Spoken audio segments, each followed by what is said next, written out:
the basic idea is that there are tragedies in our lives because we don't take a look at where the origin of the problem is, and it's always in self. So the tragedy being in life is that we're clueless and we repeat the same thing over and over and over again. For example, when I worked at Hawaii State Hospital, working with people killed, raped, and murdered people, I had to ask the question, what is going on in me that I am experiencing this? I'm experiencing a patient being violent, I'm experiencing staff going crazy, that sort of stuff. And so having to take 100% responsibility for that. What's going on in me that I'm creating this experience. And so I just do this cleaning, and the cleaning, the Hooponopono is about going into the self, and specifically into the subconscious, and where the data is. And since everything is run by information, so the information in my subconscious is dictating to me what I'm seeing, what I'm experiencing. It's like in Shakespeare's Tempest, where Miranda says, "Oh, woe is me to see what I see." So Miranda has this insight that she's only seeing with data, and so it is with me, and so it is with all of you. And so I just work on the data in me that I experience as, quotes, the other person. So if I see you as being crazy and goofy, it's only my experience of you. If I erase that, you can't be that way. Not possible. And so that's what I mean to be 100% responsible. Being 100% responsible is taking responsibility for what is going on in you that you experience of whatever. Perception is really an end product or consequence of data playing in the subconscious.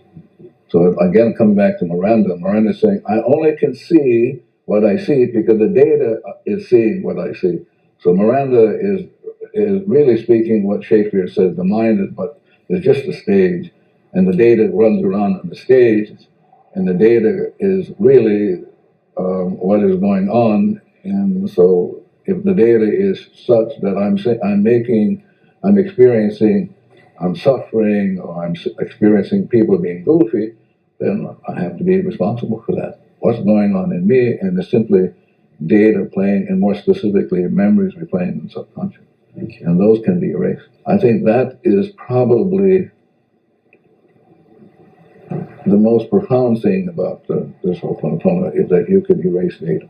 The idea is the most fundamental question one needs to know is the question, who am I? And most people have no idea about who they are, and therefore are not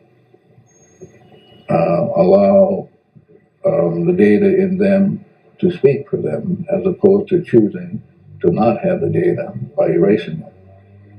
And so it's coming back to great sages like Jesus. Jesus said, love your enemies, and your only enemy is the memory replaying that you experience as the judgment, anger, resentment, hate, annoyance. And so the Hooponopono is about falling in love with the data and saying to the anger, I love it, saying to the memory that replays the anger, I love you, thank you for showing up, and giving one more chance to free you.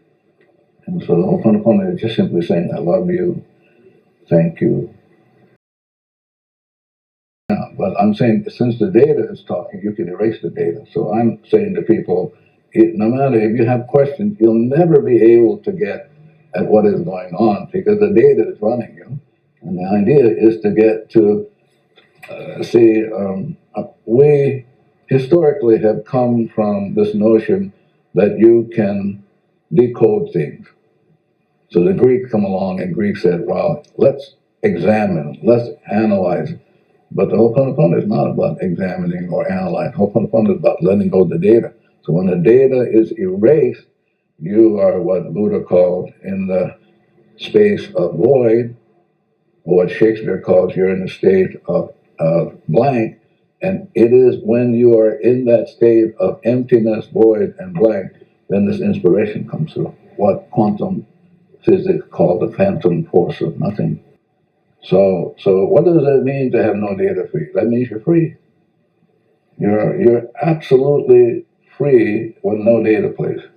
And it's only at freedom, or I'll use another word, clarity, clarity is defined as no data playing. No data meaning no memory replaying in the subconscious that one experiences. So let's say you get the mind back to zero, and only on that foundation then can you build something. And then out of that foundation comes the inspiration. And so you are moved by perfect information as opposed to being using dead information. But most of the time we're dead. Because we without realizing, we're stuck in old data and we're dead. And the Hooponopono is about releasing the death and the debt. So we basically have a mortgage on our souls, and we don't even know that. And we because we're not conscious of it or not even aware of it, we're stuck in it, and we're just going to suffer. And it doesn't have to be so.